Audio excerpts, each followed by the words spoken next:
بسم اللہ الرحمن الرحیم۔ مانگ لو گڑ گڑا کر خدا سے، ابھی مغفرت سستی ہے۔ کہتے ہیں کہ رمضان میں رب کی رحمت برستی ہے، بے شک سبحان اللہ۔ روزہ اللہ سے محبت کا اظہار ہے، اور محبت سجدے کے بغیر ادھوری ہے۔ کتنی جلدی یہ رمضان گزر جاتا ہے، پیاس لگتی نہیں، افطار گزر جاتا ہے۔ ہم گنہگاروں کی مغفرت کر میرے اللہ، عبادت ہوتی نہیں، رمضان گزر جاتا ہے۔ یا اللہ، اس ماہ رمضان کو ہمارے لیے رحمت اور بخشش کا ذریعہ بنا، آمین یا رب العالمین۔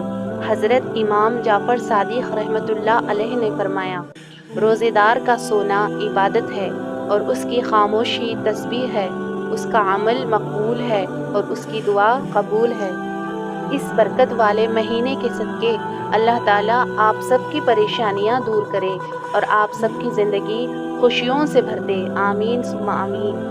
آمد رمضان، تیز دھوپ کی تپش تم کو ستائے گی، پیاس کی شدت تمہیں آزمائے گی۔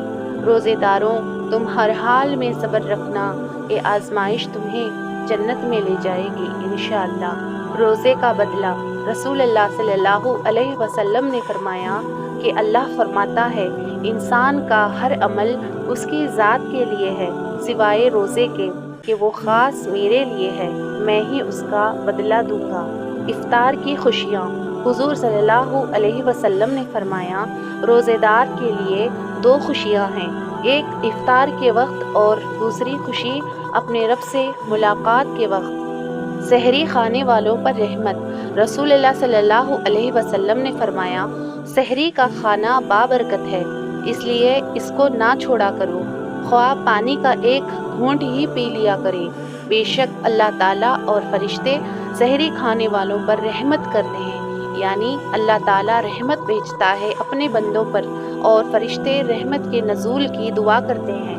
روزے کی فضیلت، رسول اللہ صلی اللہ علیہ وسلم نے ارشاد فرمایا، اس ذات کی قسم جس کے ہاتھ میں میری جان ہے، روزہ دار کے منہ کی بو اللہ کے نزدیک کستوری کی خوشبو سے بھی زیادہ پسندیدہ اور پاکیزہ ہے۔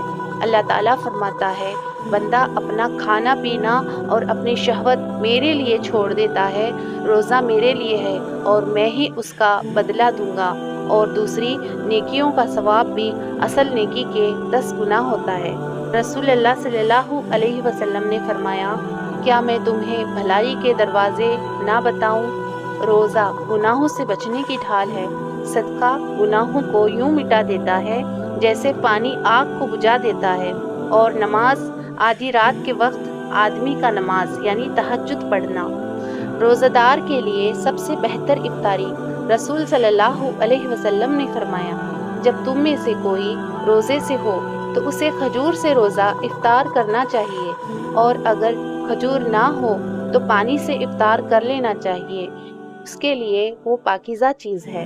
رمضان المبارک، رسول اللہ صلی اللہ علیہ وسلم نے ارشاد فرمایا، جب رمضان کا مہینہ آتا ہے تو آسمان کے تمام دروازے کھول دیے جاتے ہیں، جہنم کے دروازے بند کر دیے جاتے ہیں، اور شیاطین کو زنجیروں سے جکڑ دیا جاتا ہے۔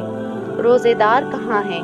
نبی رحمت صلی اللہ علیہ وسلم نے فرمایا، جنت کا ایک دروازہ ہے جسے ریان کہتے ہیں، قیامت کے دن اس دروازے سے صرف روزہ دار ہی جنت میں داخل ہوں گے، ان کے سوا اور کوئی اس میں سے نہیں داخل ہوگا۔ پکارا جائے گا کہ روزے دار کہاں ہیں؟ وہ کھڑے ہو جائیں گے، ان کے سوا اس سے اور کوئی نہیں اندر جا پائے گا، اور جب یہ لوگ اندر چلے جائیں گے تو یہ دروازہ بند کر دیا جائے گا، پھر اس سے کوئی اندر نہ جا سکے گا۔ روزہ دار غلطی سے کچھ کھا پی لے تو کیا کرے؟ رسول اللہ صلی اللہ علیہ وسلم نے فرمایا، جب کوئی بھول گیا اور کچھ کھا پی لیا تو اسے چاہیے کہ اپنا روزہ پورا کرے، کیونکہ اس کو اللہ نے کھلایا ہے اور پلایا ہے۔ نبی کریم صلی اللہ علیہ وسلم نے ارشاد فرمایا، تمہارے پاس ماہ رمضان آیا ہے جو خیر و برکت والا مہینہ ہے۔ حضرت رسول خدا صلی اللہ علیہ وسلم نے فرمایا، ماہ رمضان میں اپنے مساکین اور فقراء کو صدقہ دو، اپنے بوڑھوں کی تعظیم کرو، چھوٹوں پر رحم کرو، اور رشتہ داروں پر مہربانی کرو۔ روزے جتنے بھی مشکل ہوں پر رمضان کا اختتام بہت اداس کر دیتا ہے۔ سحری کی رونق، افطار کی برکت، عبادتوں کا مزہ رمضان ہی کی دولت ہے۔ اللہ پاک ہماری ٹوٹی پھوٹی عبادت کو قبول فرمائے، آمین۔ نیکی تو اس خوشبو کی مانند ہے جو نیت کے پھول سے پھوٹتی ہے۔ جتنی نیت صاف ہوگی اتنا ہی پھول خوشبودار ہوگا۔ یا رب، اس رمضان کے صدقے جن کے والدین وفات پا گئے ہیں ان کی بخشش فرما، اور جن کے حیات ہیں انہیں لمبی عمر اور تندرستی عطا فرما، آمین ثم آمین۔